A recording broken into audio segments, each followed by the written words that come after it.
Oh, itanggal na nila. Oh, ito na mga rebelde sa ating bayan. Oh, yung mga pulis, tinatawag na nitong babaeng ito na ang mga pulis pa ang rebelde sa ating bayan daw. Galit sa kapayapaan. Galit sa kapayapaan.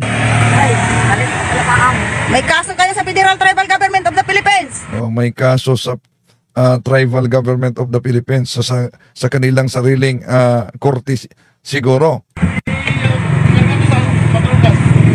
Ikarga ko rin yung patrol car. Oh, so tawag na ang pulis ng patrol car para dalhin nila yung pinagbabaklas nila na may tarpaulin. Ikarga niyo. Naikarga. Tingnan natin.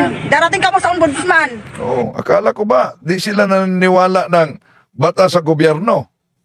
Kahit nga, di ba, noong nakalipas na video na makita niyo dito, kahit nga umano Supreme Court, hindi sila under sa Supreme Court. Pagkatapos, ngayon darating kayo sa ombudsman. Sa Supreme Court. Oh, sa Supreme Court. Oh, ba't tawag kayo ng Supreme Court? Di ba sabi ninyo sa grupo ninyo na walang kapangyarihan na ang Supreme Court sa inyo mismo? Ignorance of the law. Ginagamit pa itong prinsipyo ng ignorancia juris niminet excusat. Alam ang batas. Really, alam nilang batas sa corporate law. So, may nagsabi na hindi nila alam ang batas pero may narinig natin na alam naman nila yung corporate law umano. Inaliability kayo. Ini kamo sa ancestralan. Oh, yan. Tinig yan ni Dato Adlaw, ha? Nasa ancestral land umano. So, galing din sa mga pulis, sasampahan kayo ng kaso. File. Kamu mo file kay. So, ito din ang hamon ni Dato Adlaw. Sige, kayo ang magsampa. Ngayon, patong-patong na mga kaso na isinampa laban sa kanila. At posibleng madagdagan pa. At ang madagdag, wala yung piyansa. Okay, tuloy natin. Existing ka mo, organisasyon na mo versus gobyerno. Wala ninyo basahan ang batas sa Diyos? Pag-improve sa... Hindi daw umano binasa yung batas ng Diyos. Siguro ang tinutukoy niya yung nakasulat sa tarpaulin sa isinagawa nilang checkpoint. Mga katawan para magkamot ang kalinaw. Kinsang galit sa kapayapaan, galit sa bayan. Karon makita na to. Mangayo mo pasaylo sa inyong pamilya, kulop inyong kaliro, tribo inyong kalabanon. Nako, ito na ang banta ni Dato Adlaw. Hingi kayo ng patawad sa pamilya niyo kung kinakalaban ninyo ang tribo. Di ba niya ako sultin ninyo ha? Di ba niya? Pangayo na mo, pasaylo sa inyong pamilya. So, tandaan ninyo ang sinabi ko, sabi ni Dato Adlaw, hingi muna kayo ng kapatawaran sa pamilya ninyo. Kay kulop ang inyong kaldero, wa mo rights. So, ang PNP pa, ang walang kapangyarihan daw, ayon sa kanya. So, ang hirap talaga kung maniniwala ka sa sarili mong kasinungalingan. You are living in the world of fantasy. No? So, di ba? Yun lang. Paglabas ninyo sa area ninyo at pagsarado ng iba't ibang establishmento, dahil sa inaakala ninyo na wala ng kapangyarihan ang gobyerno para sa inyo, dahil ang kapangyarihan na ninyo mismo ang masunod. Kaya yun ang dahilan na may nakita ako sa video na motor single na mayroong sariling fleet number na sila. Okay, tuloy natin. For administrative for ignorance of the law, excuses no one is above the law. Nagalit na si Dato Adlaw. Mahal yung pamilya ng mga batas. Perpetual disqualification kayo, ikralo. May perpetual disqualification daw ang pulis. Ay nagiging huwis na din siya. Kawawa ka, Dulaw! Bumaba ka, Mayor! Bumaba ka! Yun. Gusto nilang mag-resign din ang mayor. Yan, binabaklas na ang ginawang checkpoint nitong grupo nila ni Dato Adlaw. Wa mo'y lugar din sa ancestralan. Di mo respeto sa tribo. Mga soldado ka mo sa income sa ancestralan. Income sa ancestralan ang inyong gidawat. Inyong gidawat na sweldo para mag-assist ka mo sa tribo.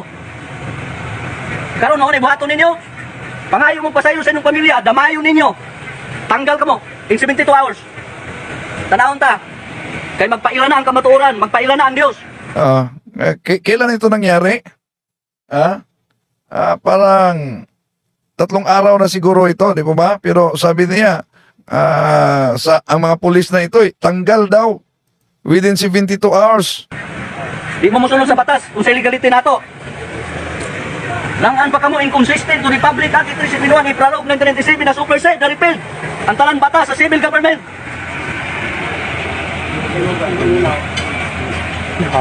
Sige, kuhaan ninyo na, kuha. Kuha ninyo! Oh. Sige! Pagpaabot ka mo na makulob ang inyong kaldero, timanin ninyo. That is justice. God is justice! God is justice! God is justice!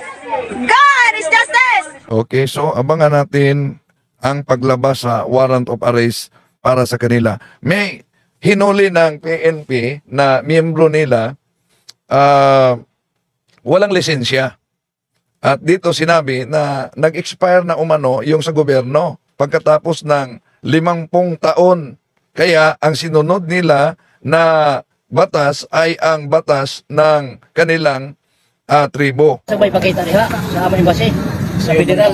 So, nag-video din sila dahil gusto nilang ipakita daw sa kanilang embassy. Meron silang sariling embassy.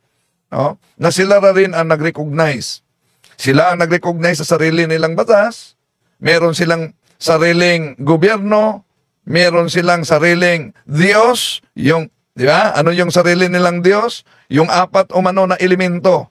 Tubig, apoy, lupa, at hangin. Ewan na ba yung balaod sa panggobyerno? So, yun. Wala silang lisensya na nagmamaniho sa motor. So, wala na daw. Ang sagot naman nitong hinuli dahil walang lisensya na dumaan sa checkpoint ng PNP, wala na umanong kapangyarihan ang batas ng gobyerno. Imagine, wala nang kapangyarihan ang batas ng gobyerno. Ang balaod sa gobyerno, lapsis na ang 50 years. Nag-expire na ang batas ng gobyerno daw. Tapos na ang 50 taon. Kumana 50 years. Kumana ang gobyerno, amo na sa pambalaod.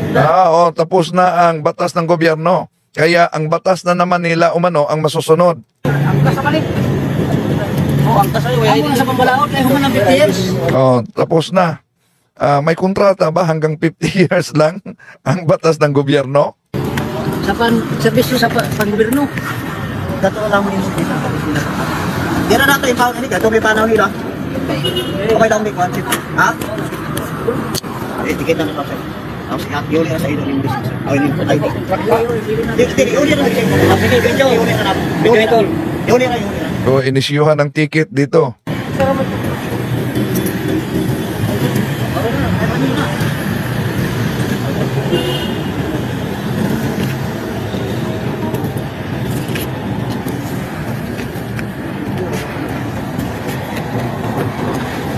Amo niya ako kung kailangan. Ako naghanap sa inyo, driver's license. Kaya, driver's license ninyo. So, yun. Hinanap ang driver's license. At alam naman natin, pag mamaniho tayo, hindi lang driver's license, kundi yung registration pa ng motor o kaya sasakyan. Ako ba, yaman na yung driver's license. Ako daw nga, kaya ba yung license nyo? Diba? Pero yung katungod sa lan, amo din katungod doon. Pamuyaw na din na kami mula na Israelite daw. Lisensya, lapsis na. So, yun. May karapatan daw umano sila at di na kailangan yung driver's license dahil nag-expire na. Kung na ang panahon sa gobyerno, Tapos na daw ang batas ng gobyerno. amo na sa pambalaod. So, ang masusunod, yung batas na naman nila, ang dapat umano, masusunod. Okay, tuloy natin. Diba, kasugod ng federal tao, parsyado pa sa kanila. Kaya ikaw na bibihin, kaya kami na ano, kuwansap kami. Kuwansap kami na namo batas. Pambalaod sa pag-gobyerno namin. Kami ang lupan. So, gusto nila na ang masunod, yung sarili nilang batas umano. no, ang batas ng mga nitibo, batas ng mga lumad. Kami nagtrabaho. Trabaho sa Brazil. Ito Sabi ng PNP, nagtatrabaho lang kami at dumaan kayo dito sa daan kung saan nagsagawa sila ng checkpoint. Ito kasi si Kuwait, pila kasi Kuwait na mo. Kasi kami. Sila umano, dumaan na sila sa ilang checkpoint, nagiging exempted na umano sila. So, yun, nagiging exempted na sila sa pagdaan nila sa ibang checkpoint pero di sila nakalusot sa checkpoint na ito. Wala na kami sa kasi. Ayaw mag-firm. Meron talaga silang sariling embassy. Ayaw ko mag-firma. Nasa mag-firma ako. Yun, tinitikitan dahil may violation, ayaw nilang maglagda. Pwede ka na kumakadakot sila. Yun sa mga di makaunawa, kahit na yung nahuli, maaari din umano siyang makahuli din, lalo na sa mga pulis. Pwede akong makahuli sa kanila. Ato guys. May papel umano siya, may papel na pwede siyang makahuli din.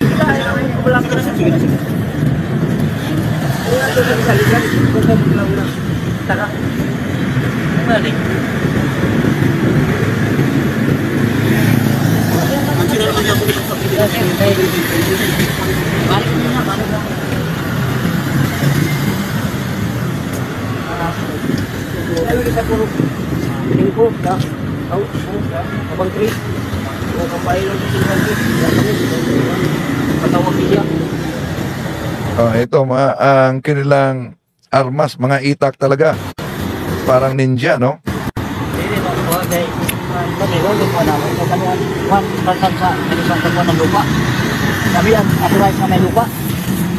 Ayun, madali lang kasi mag-claim na kayo ang authorized.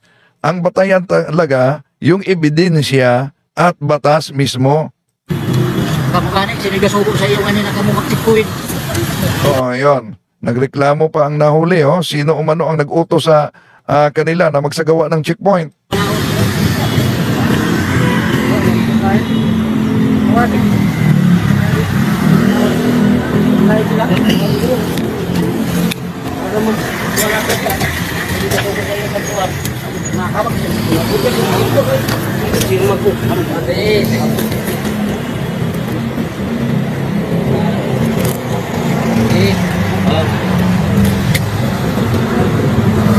Yun, inisyuhan na ng ticket citation.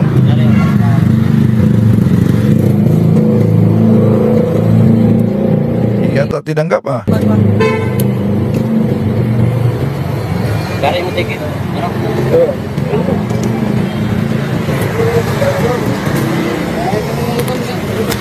Ano mo?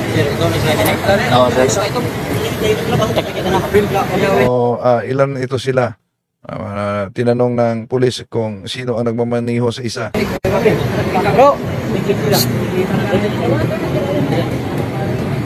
Ikaw may nag-drive din eh. Dahil lisensa niyo. Registro.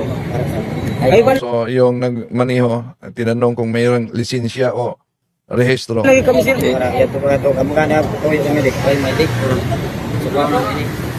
Ikaw anda kan sir, tibo ada ka ng ticket. Oo, okay. Tibo din sa kami. Dili na mapaon. Ikaw may ID na ipakita.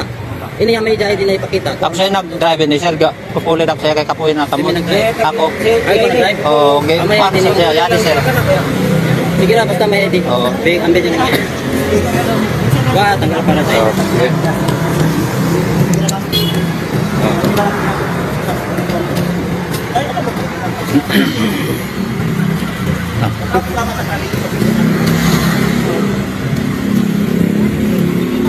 Ini kita na ano?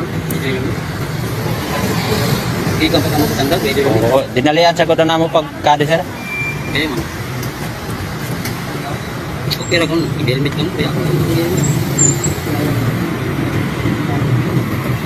Ang violation ni Joe, nakita na mo sa primero ay yung helmet. Yon. Una, violation, walang helmet daw. Ano daw? Baka i-argue nila, bakit kailangan pa kami mag-helmet? Sinabi ng leader namin, matigas kasi ang ulo namin. Na, para ka mo lang kay Yamid yung helmet.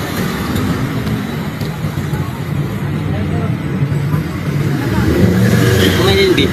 Ha? Beef. Kaloka yan? Ha? Kaloka. Paano ka? Kaloka. Kaya na yung nag-fit. Di. O, yun ang paghuli. Iwan ko kung ano ang plate number nito dahil may nakita ako sa isang video na ang plate number iba talaga, no? Iba ang plate number. Meron silang sariling plate number din.